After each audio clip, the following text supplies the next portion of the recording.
Hi guys and welcome to the trading show. This week we are gonna talk about markets, energy sector on the rise, our portfolio, gold surges, tip of the week, reversal of Microsoft, and the weekly rollovers. And if you are interested in systematic trading, then subscribe to our channel.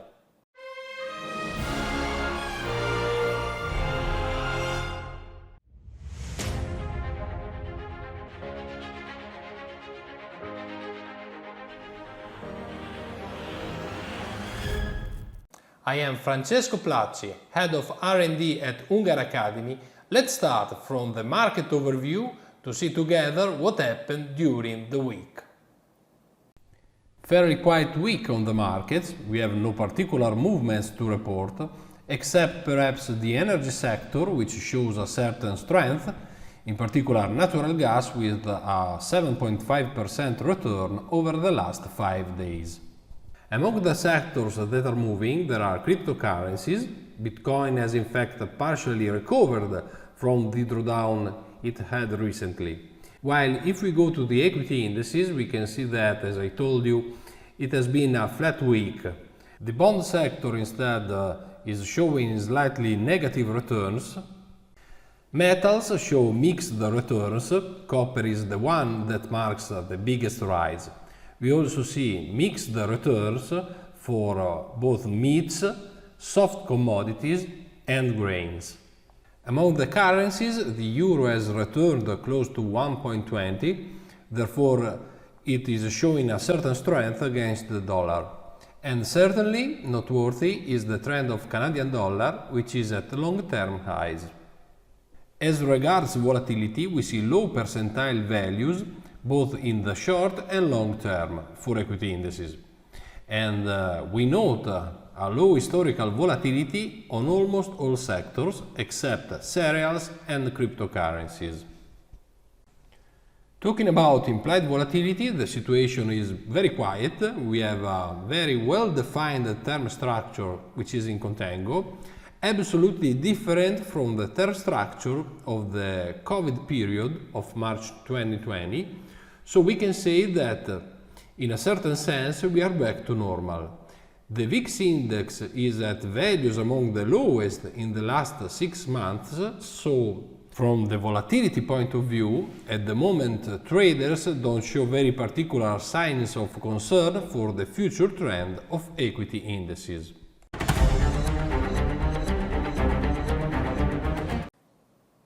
After seeing some key statistics on financial markets and given the fact that automated traders also use this data to build their trading strategies, as usual, we will now take a look at our portfolio of trading strategies to see how systems have reacted to current market conditions.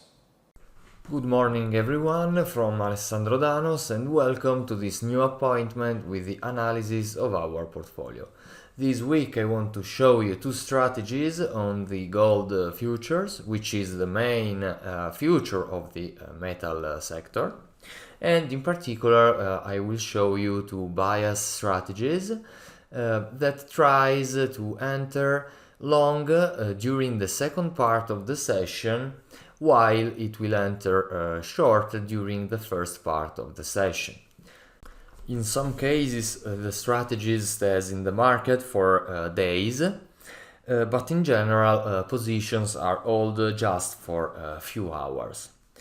Last trade was pretty nice, and we can see it here. It was a short trade, and unfortunately it went back a little bit, but all in all, the strategy gained a nice trade for an amount of $3,000. You can see that here we enter in the market with a fixed size of 2 contracts, and so the strategy gained a very good profit.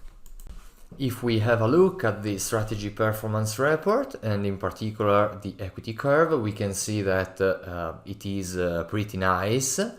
Of course, we faced a drawdown in this period of around $10,000. As said, here we enter with 2 contracts, and the gold market is a very volatile one. And so also our portfolio during this kind of situation, if you raise your size to contract, of course also the volatility of our portfolio increased. Having a look at the monthly period analysis, we can see that the strategy, as said, behaved really well with a gain of over $30,000. Now let's move to the next strategy, which is, as said, similar to the previous one. It is also this one a bias strategy that tries to enter, as said before, long during the second part of the session, while it will enter short during the first part. We can see that during the last week, the strategy gained this long trade for an amount of $1,000, and also took a stop loss with the short for $500 loss. So we can say that the strategy just gained $500 during the last week. This strategy, as said, is a bias, but it will wait also for a breakout of the last 3 bars for what regards the long side, and 4 bars for what regards the short side. This because the time window, we can say the entry time window of the short side is greater than the long side, and so we wait for a bigger confirmation to enter at the market. We can see that also this strategy performed really well during the years. In particular, in 2020, it gained over $14,000. The results here are already with slippage and commission considered. Also 2021 started really well with a gain of over $8,000. And also we can see that the equity curve confirms what we have seen already in the annual period. So I suggest you guys to also develop an idea like this that has performed really well during the last periods.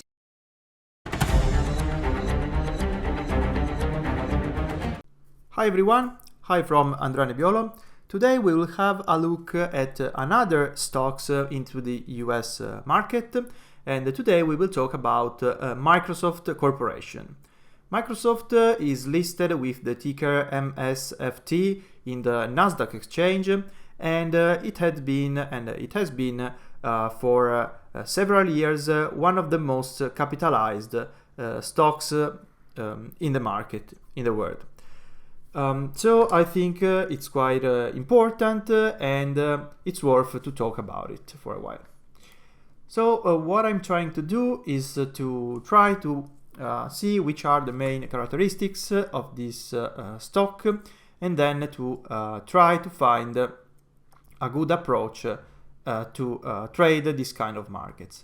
And today, because of we have a lot of historical data, so we are going to start from January 1st, 2000 up to date. We will try to see if the mean reverting approach is good or not on this stock. And in particular, we will try a tiny different approach today because we will try to buy on the lowest low of the latest N sessions, and then we will try to keep the position open for a certain number of sessions. And we will optimize also the day of week in which we want to enter into the market, because it seems there is a benefit in trying to enter in the best day of week. And finally, we will try also to see if there is any pattern, so any market situation that will give you that may give a certain benefit to the trades. So what I've done is I have just optimized the main combinations. to see which combinations were the best and which were not the best. And finally, I have decided to consider these settings, so we will enter on the lowest low of the latest 2 days, and we will enter on Wednesday because it's the day of week number 3, and then we will keep the position open for 20 days, so for 1 month.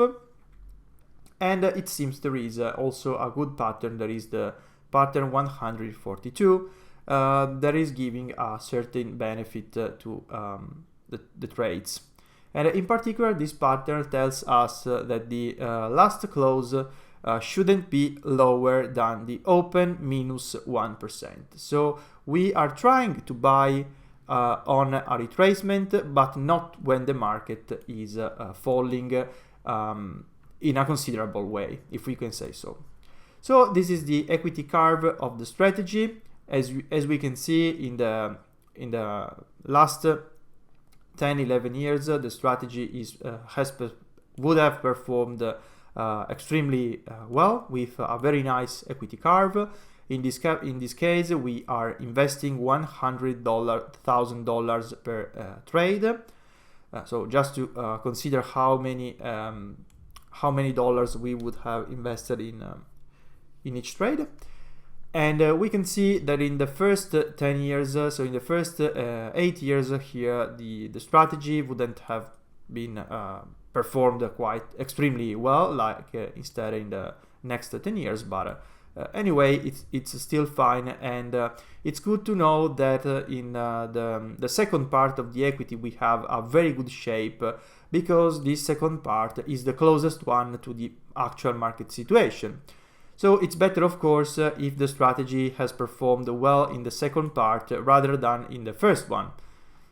Because if initially the strategy was not performing that much well, now the second part is the nearest one to the actual market position, the actual market condition. So it's better if the second part performs well. The average trade, it's good in my opinion, as well as the percentage profitable, but the number of trades is a bit low in my opinion, even if we are working on a daily strategy. So there is the risk in this case. There is a little risk of overfitting in my opinion, and it would be better if it would be possible to increase a little bit the number of trades, maybe decreasing the duration, the average duration of the positions, that at the moment is 19 days, as we can see here. And finally, if we have a look to the annual period analysis, we can see that in the very last years, the strategy would have performed extremely well.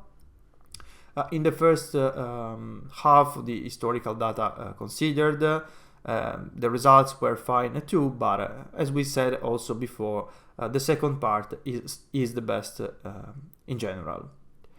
Of course, there are many possible ways to improve this strategy.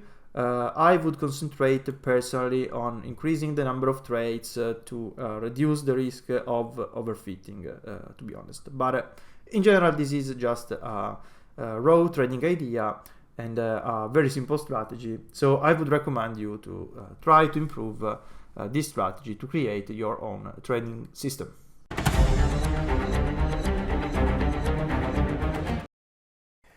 No rollovers scheduled for the next week.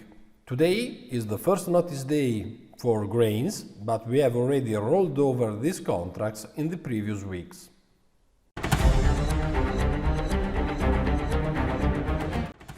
I hope you enjoyed this video, and if you want to learn more about the trading method we at the Unger Academy use and teach our students, not to miss out on reading Andrea Unger's new book.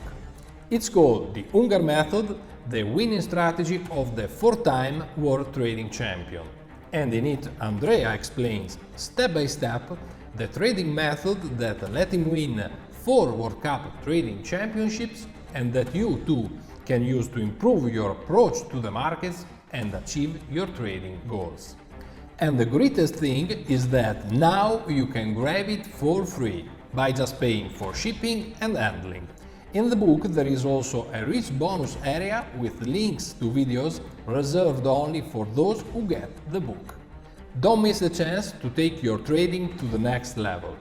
Click the link in this video and get your free copy of the Unger method now. You pay only shipping and handling.